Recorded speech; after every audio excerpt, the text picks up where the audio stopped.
ব্রাজিলের Rio de Janeiro রাজ্যের উত্তরে পার্বত্য অঞ্চল পেট্রোপলিস অঞ্চলে ভারী বর্ষণে ভূমিধস ও বন্যায় মৃত্যু বেড়ে 105 জনে দাঁড়িয়েছে। তবে মৃত্যুর সংখ্যা আরও বাড়তে পারে।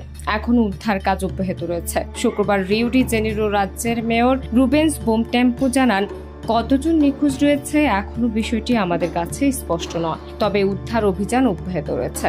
এই পরিস্থিতিকে তিনি যুদ্ধাবস্থার সঙ্গেও তুলনা করে বলেন, মৃত্যুর সংখ্যা আরও বাড়তে পারে।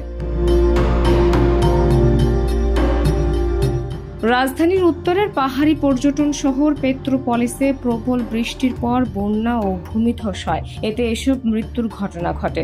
স্থানীয় সংবাদ মাধ্যম জানায়, বন্যায় সৃষ্ট ভূমিধসে ওই এলাকার ঘরবাড়ি বিধ্বস্ত হয়ে গেছে এবং শহরের রাস্তাও পানিতে ভেসে গেছে। রাস্তায় থাকা গাড়িগুলো পানিতে ভেসে আছে। এমন পরিস্থিতিতে পেট্রোপলিস শহরের মেয়র জরুরি অবস্থা ঘোষণা করেছেন। অনুসন্ধান ও উদ্ধারকারী দলের সদস্যরা কাদায় চাপা পড়া জীবিত ব্যক্তিদের উদ্ধারের চেষ্টা চালাচ্ছেন।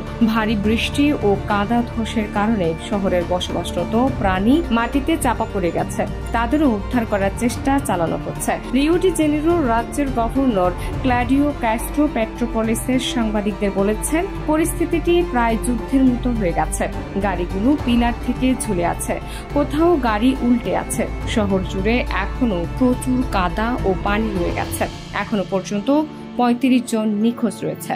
পেট্রোপলিসের সিটি হল 3 দিনের শোক ঘোষণা করেছে। ঘরবাড়ি হারানো মানুষদের স্কুল ও বিভিন্ন আশ্রয় কেন্দ্রে নিয়ে যাওয়া হয়েছে। প্রায় 400 লোক তাদের বাড়ি ছাড়তে বাধ্য হয়েছে। ব্রাজিলের উত্তর পূর্বাঞ্চল ও সাও পাওলো রাজ্যে ভারী বৃষ্টিতে বন্যা ও ভূমিধসের ঘটনা ঘটেছে। এতে ফসলের ব্যাপক ক্ষতি এবং বহু লোকের মৃত্যু হয়েছে। 2011 সাল থেকে এখন পর্যন্ত পেট্রোপলিস ও আশেপাশের শহরগুলোতে ভূমিধসে 900-এরও বেশি মানুষ প্রাণহানি হয়েছে। ব্রাজিলের রিও ডি জেনিরোর উত্তর পার্বত্য অঞ্চল পেট্রোপলিস ইম্পেরিয়াল সিটি নামে পরিচিত। 19 শতকে ব্রাজিলের রাজাদের গ্রীষ্মকালীন অবকাশের কেন্দ্র ছিল ইম্পেরিয়াল সিটি। সূত্র দ্য গার্ডিয়ান। নাহার নিশি, প্রিয় দেশ।